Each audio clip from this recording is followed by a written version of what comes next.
Hello everybody, this is Fernando for the latest Godzilla Podcast. A couple of videos back, I made a video asking for suggestions on who should compose/score the Godzilla 2014 film. I give my own thoughts on the matter, and I still believe that one of the best composers out there, somebody big, should be on a big movie like this, and that was Hans Zimmer. Those of you that posted comments, posted some other suggestions as well, such as Daniel Light, Ramin Djawada, and of course John Williams. Well, it looks like we finally have the official news as to who is going to compose/score the Godzilla 2014 film, and kudos goes to user Godzilla 1077 for finding this little nugget buried deep beneath the legendary website. It looks like on the legendary website, if you click it's legendary.com and you go and click the Godzilla page and you scroll down to the credits, you'll see that they have essentially announced who the composer is. And it's none of the above, nobody that I mentioned previously.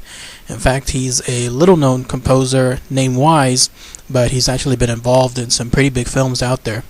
His name is Alexandre Desplat, and he is a French composer who has done a lot of movies that a lot of you might have seen already in the past.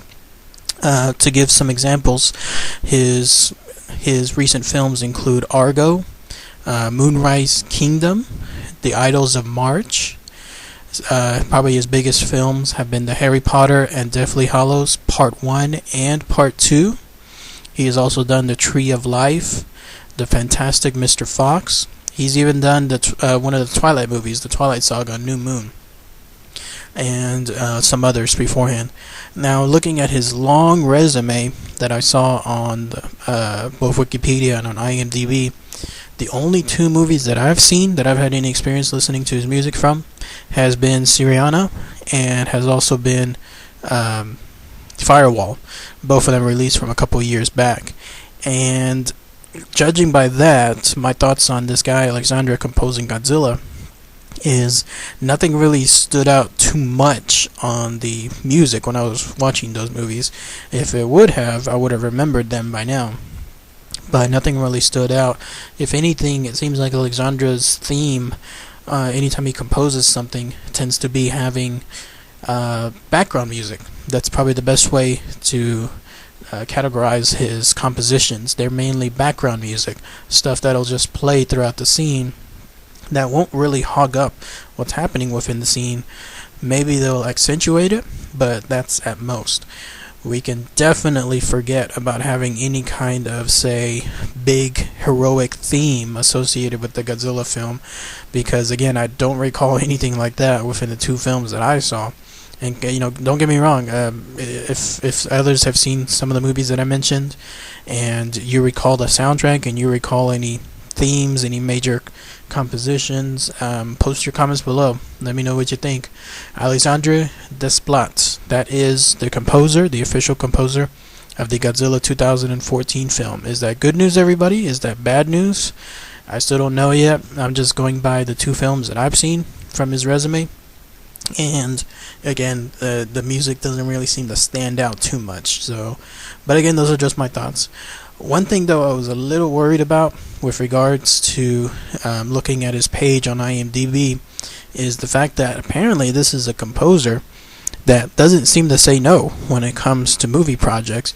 And I'll give you an example. He seems to have a lot of movies that he composes each year. For example, in 2011, I counted no less than 9 films that he composed in 2011. 9 films. Usually you hear stories about composers, maybe they'll do 2 films on a yearly basis. Those that are truly, let's say, absorbed into their project might even just do 1 per year. But here's a guy that essentially did 9 films in 2011. In 2012, he did, again, 9 films. 9 films altogether within 2012. And what has me a little bit worried is that, I'm sure he does a very good job on the films that he makes, but how could you do so many projects at the same time and not feel a little worn out? I guess worn out is a bad word that I'm mentioning. More likely, like, how can you do all these compositions and not relegate the proper amount of time that these projects need? I'll give you an example. Alien 3 was composed by Elliot Goldsmith, and he was famous for it because he spent a long time. I think it was over a year. There are rumors that he spent almost 3 years working on the thing.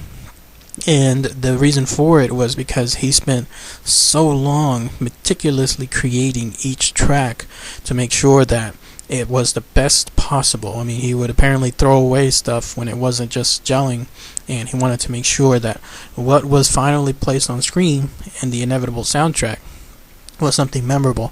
And to this day, it remains one of the best soundtracks out there because, again, he spent a lot of time on it, but he worked on it, and he ensured that he gave his best. And I'm just hoping that this guy, Alexandre, I mean, maybe again he can handle all those movies at the same time, but I'm just worried that on a big project like this, it doesn't get its due time period that it deserves. But again, those are just my thoughts. So anyways, that's the news, everybody. Thank you as always. Take care. Bye.